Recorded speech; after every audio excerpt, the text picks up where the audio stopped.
Ito naman mga Mamshie, ang aking sili na tinanim ko noong April 22. So, ang lumalabas April 22 and 6 days na lang magiging 7 days yata, tama ba yung bilang ko, magiging 1 month na siya. So, hindi siya nagpakita ng anything na sign na okay yung ating natanim. So, hindi ko rin alam kung tama o mali. No, I mean, hindi ko alam kung ano, basta, paano ko ba ipapaliwanag? Yun. Ililipat na lang natin siya at tataniman natin siya ng bagong sili, pero ibang pamamaraan naman. Ipapakita ko sa inyo. Ibang pamamaraan. Tama ba yung term ko?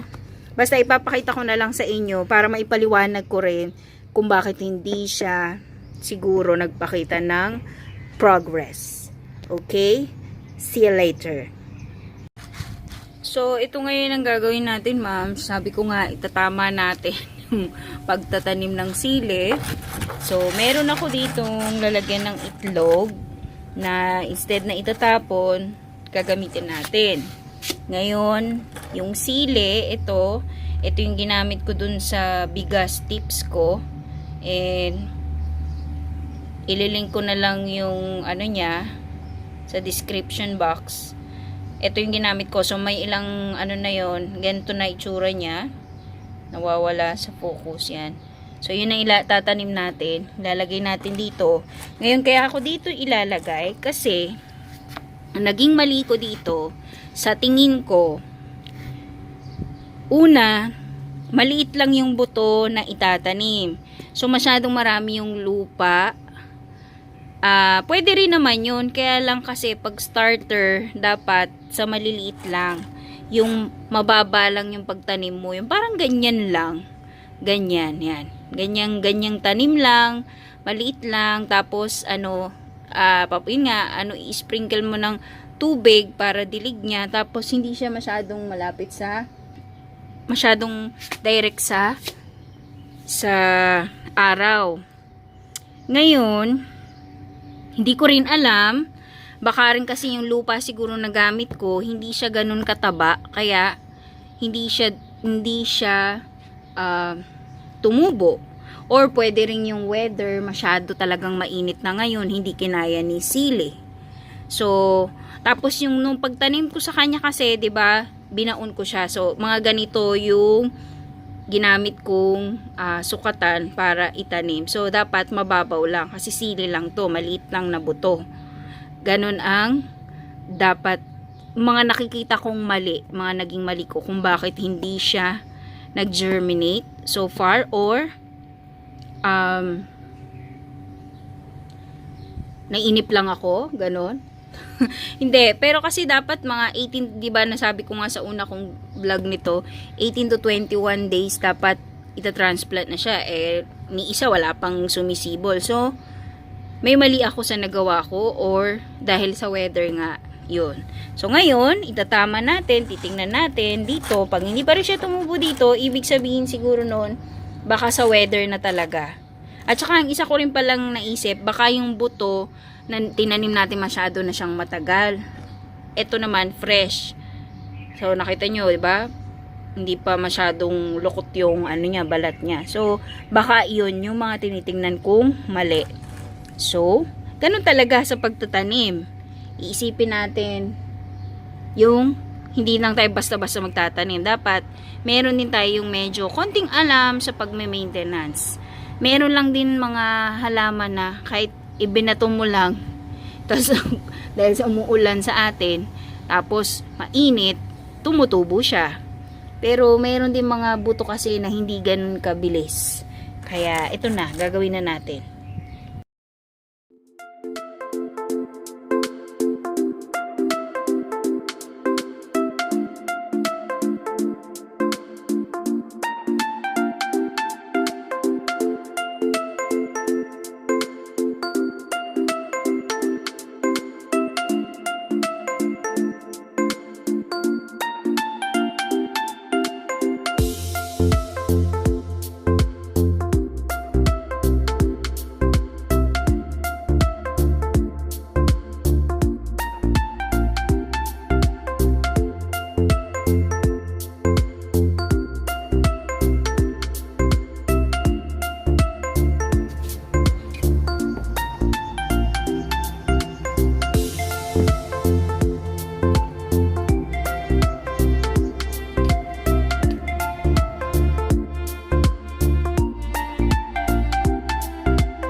Tingnan nyo.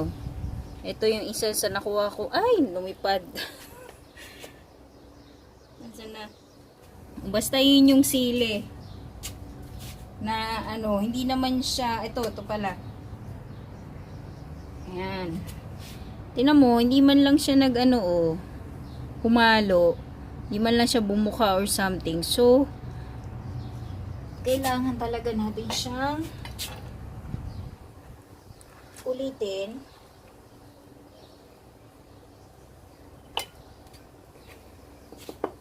Susubukan natin sa panibagong buto.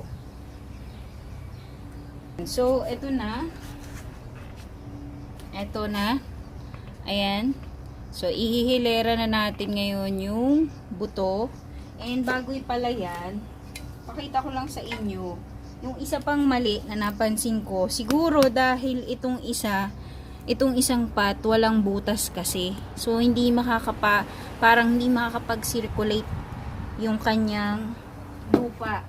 Ito naman, may butas nga, pero ganun pa rin. Same thing, maraming factors na pwedeng maging dahilan kung bakit hindi siya tumubo.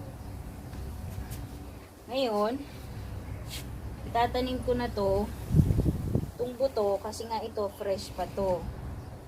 So, tingnan natin. So, ganito mga mamshi. Yan. Mababaw lang. Focus natin.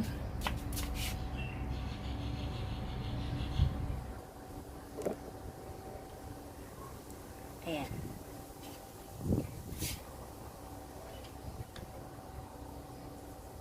Ayan. Mababaw lang ilalagay natin. Oops.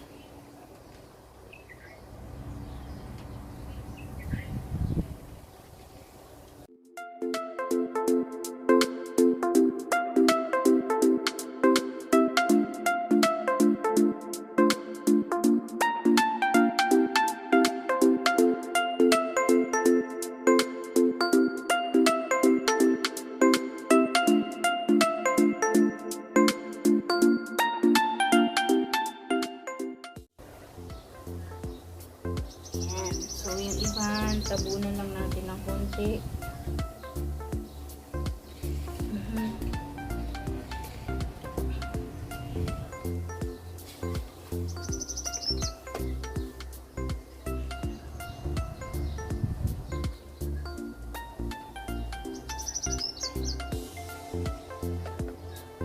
Didiligan na natin siya ng tubig. Konti lang mga mamshi.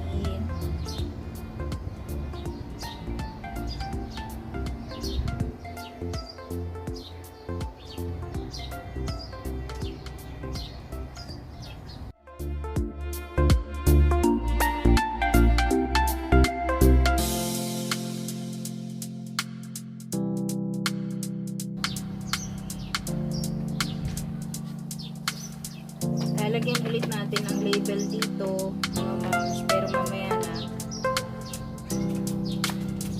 Pero ayan na siya. Ayan na ang ating new planters. Ayan. Kailangan lalagyan ulit natin siya ng date, mga mamshi, para hindi kayo, lalo na kung napaka-busy nyo. Kasi from the date, doon yung nabibilang kung ilang araw na talaga siya.